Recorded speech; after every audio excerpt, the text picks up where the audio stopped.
Alors vous m'avez vu dans ma précédente vidéo en train de faire les cons avec Kevin avec mon 85 SX. J'en avais plein le cul de cette bécane, je rentrais dans les frais de ouf. Du coup j'ai décidé de la refaire à 9 cylindres, piston, carénage, tout fait propre. Là dans la dernière vidéo j'étais en fin de rodage, je m'éclatais un peu avec. Sauf qu'on va plus le voir parce que je l'ai dégagé. On m'a proposé un échange contre un petit 250 KXF de 2005. Donc voilà la bestiole. C'est sûr ça n'a pas la même gueule quand il n'y a pas la roue avant, mais bon. On entend la compression qui s'échappe par un joint ou une connerie comme ça. Hop, on entend le psh. Donc voilà, l'objectif c'est de trouver d'où ça vient, j'espère qu'il n'y a pas un carter de pété. J'ai regardé pour la perte de compression là, que je vous disais, et en fin de compte c'est le cache culbuteur qui est mal mis. Là il n'est pas dans la gorge, alors du coup la compression elle sort par là, mais dans tous les cas il va falloir que je regarde ça parce que c'est pas normal que la compression monte dans le cache culbuteur. De toute façon j'ai pris un fût de nettoyant frein pour décaper l'intérieur du moteur. Le gars, il avait repeint le châssis, mais comme un crachou, il avait rien démonté. Il y en a juste que sur les faisceaux électriques.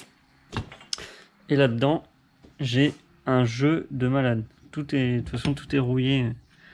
Je pense que c'est mort, les roulements sont morts. J'ai commencé à ouvrir le moteur, j'ai enlevé les arbres à cam. Et quand je fais tourner le vélo, on entend bien la perte de compression qui s'échappe. Sans doute soit par le joint de culasse, soit par les soupapes. Mais j'ai plus l'impression que ça vient du joint de culasse et que ça ressort dans le guide chaîne. Ça c'est du 12. Voilà. Mais ça rentre pas à ce niveau là.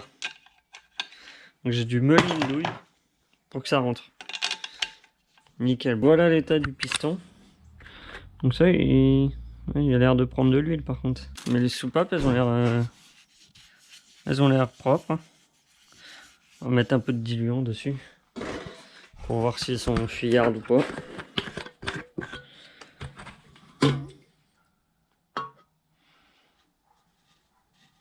Il me reste 3 gouttes. Bon ça y est, je l'ai fendu, je l'ai ouvert en deux. Et un peu déçu en fin de compte, il n'est pas en super état. Regardez l'état des fils de récupération d'email. Il y a même un morceau de carter. Du coup, t'as trouvé ton problème de boîte, non? Non, je vois rien d'usé.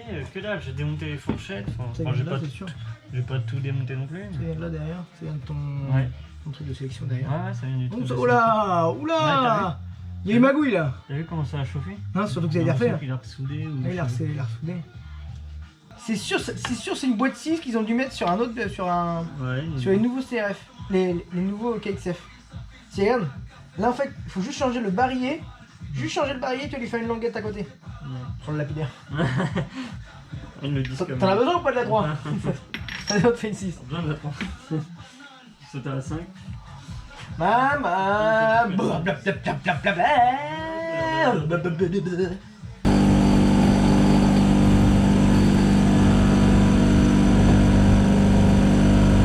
problème c'est là. Juste là, la bouine. T'as vu, c'est juste là. T'as vu là? Ouais. C'est ce qui fait que le neutre il tient pas. T'as vu, il est creusé en fait, il est usé. Ouais. Ah, j'ai en chier dans mon ben. Faut qu'on arrive à donner les pics là, à refaire les dents. J'ai un poste à souder à la maison. Ça t'intéresse? Sinon on va vite fait chez toi et on la refait. Non mais ouais, viens.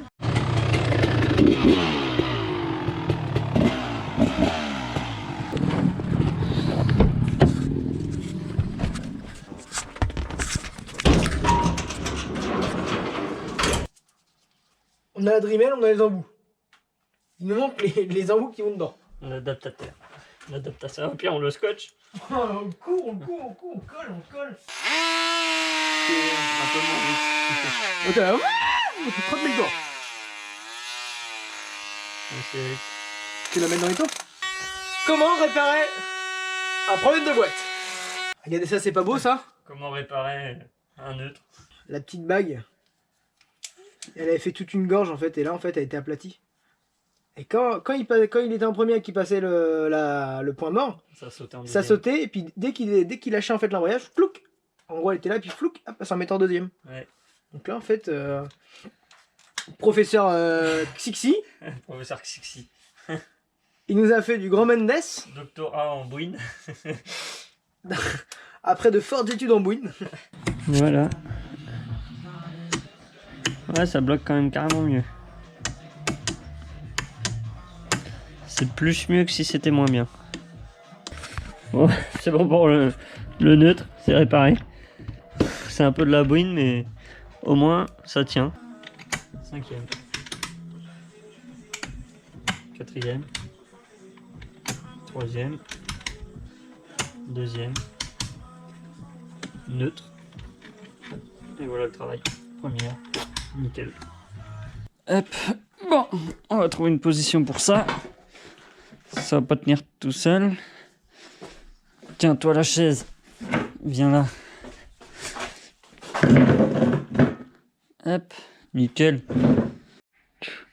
Regarde ça là. Hop. On a tout bien beurré de graisse. Hop. C'est tout bien gras. On n'a jamais assez de la graisse. Hop. Pas hésiter. Tartine, tartine, tartine. Comme une tartine de Nutella à 4 heures quand vous avez la dalle. Hop. Vous y allez à la truelle. Plus il y a de graisse, moins il y a d'eau. Bon, c'est mon hypothèse. Hypothèse pourrie, mais hypothèse quand même. Même à l'intérieur, là. Tiens. Gagne. Hop. Il y a des doigts bien gras, là. Le moteur, on va essayer de le mettre en place. Tac. Couple de serrage roué avant. Là. Alors. Axe avant. 79 Nm. Quoi? Il va jamais résister, mon écrou. Un petit écrou de fiotte. Attends, j'ai dit 79? Putain, ça fait énorme. On est bien à 79. Alors on va se mettre à 79. Là, je suis à 77. 78. 79. Ça paraît énorme. Oh. On va voir si ça y va.